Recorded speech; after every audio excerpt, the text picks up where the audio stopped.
When I stay telling women to always use their senses, it will seem as if, oh, I'm just talking out of place or I'm just being dramatic. When in reality, as a woman, you always have to use your head.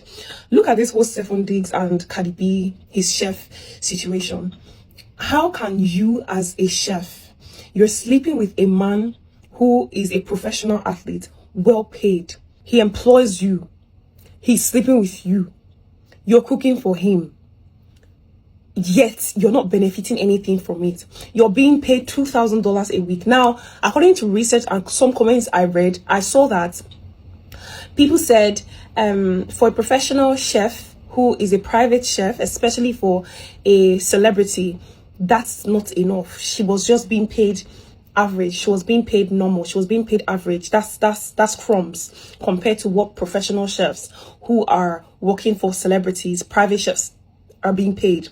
On top of that, he's sleeping with you. When I tell you, ladies, that men only get with you for what they gain, for what they are gaining, what they are benefiting. And it can be different things. It's either he's gaining pleasure from you, he's gaining some sort of ego boost, status. You being with him adds to his status in the society, increases his value or his fame or his connections, or he sees you as a good mother to his kids. This one will be a good mother to my kids. This one will know how to manage my finances. If a man is not gaining anything from you, he's not going to be with you. He's going to drop you. You're not special. You're not bigger than the program. Look at this lady now. What did you gain from this man? Nothing. On top of that, you're a chef. You were cooking for him. He was sleeping with you.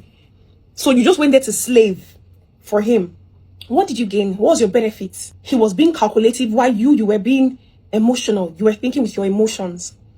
You did not put your priorities in front. You did not put your bag in front. It's why we always say to you ladies, even if you want to be in love, that's fine. Nobody's stopping you from being in love. Nobody's stopping you from having a man. Yes, of course, have a man. I'll never stop any lady or preach against having a man. Because I have a man, a very adorable, sweet and kind man. But you have to be gaining something from whoever you are with. You're not bigger than the program. You're not special. I'll always remind you ladies, you're not special. Your coochie is not the sweetest. Forget all those things he will tell you during when in action. Oh, I've never tasted this before. I've never tasted a coochie like yours. Yours is the sweetest. It's a lie. It's a lie. I'm sorry, it's a lie. Why on earth would that even get into your head? What is the definition of a sweet coochie? Oh, you think because you got a wet, slimy, stringery water fountain coochie, it means your coochie is the sweetest? So do you know how many water fountain coochie we have in the world? Do you know how many tight coochie we have in the world? Why would you even want your coochie to be a measurement of your worth? Do you not have sense? Do you not think as a woman? When a man looks at you, a man sees, okay, in what way would this lady be beneficial?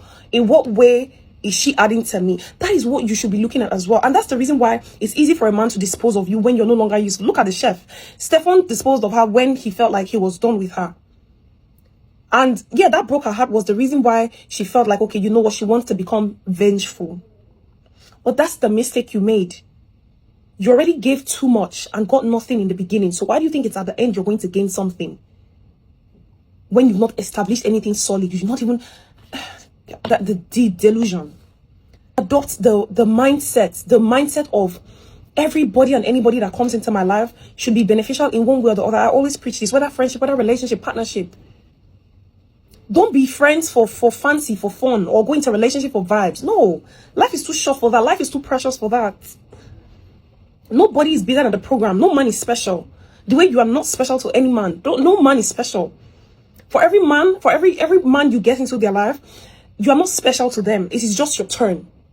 Let me say this again. Ladies, for every time you get into a man's life, know that you are not special. If he's treating you all good, all well, you're his girl, he loves you. That's the norm. That's how it should be for a guy, for a girl that is in a relationship with a man. However, it does not make you special than the other ladies. No, he has just not found someone to replace you. And that's why you see, even when a man gets in a relationship, serious relationship with you, he claims you guys are but he will still cheat. Because he can never be satisfied with what he has. He has just not found, amongst the ones he's cheating on you with, he has just not found the one that has everything that you have enough to replace you. That's the truth. The moment he does, he will. That's why you see some men, even after dating for years and they get married, they'll still cheat. They fall out of love. Some would even be in love with their wives and they'll be in love with someone else. Some will be in marriages and they'll be in love with another woman. Will start a whole life with another woman, and then you're wondering, I don't understand. So why do you get married at all? So you as women also adapt the mentality of any man that comes into your life. It's your turn. It's their turn. Do not give them a permanent place in your life. Don't give them a permanent spot. Automatically they've qualified. Don't be willing to settle, because men are not willing to settle. Don't be comfortable with what you have. Don't be comfortable. Always strive for more, strive for better. That's why we're in life. That's why we came to this life, to always reach our full potential, achieve our full potential. That is what men do. So do it for yourself as well. There is no crime in being selfish. Men are not doing these things to hurt you as a woman. It's not a thing of gender war. No, it's a thing of they're doing it for themselves. Men have always understood the code of making themselves happy, putting themselves first, putting their energy, their time, their investment where it is beneficial to them. And as women, that's what you have to do as well. You are not going to hurt anybody. Anybody who is hurt in the process, unfortunately, sorry, but you are living for you. The only time you have a reason to make a compromise is when the other party has proven beyond reasonable doubt that they are worth compromising for. Not when somebody just came into your life, they haven't even done nothing. You're already giving up, you're sacrificing. And then at the end of the day, you lost, you're losing. And you start crying wolf. That's when you want to vengeance. Some of you want to swear, you want to place it. No, that curse is going to come back to you. Ensure that everyone you encounter, everything is in one way or some way beneficial to you. So at the end of the day, regardless of whatever happens, you are not completely at the losing end.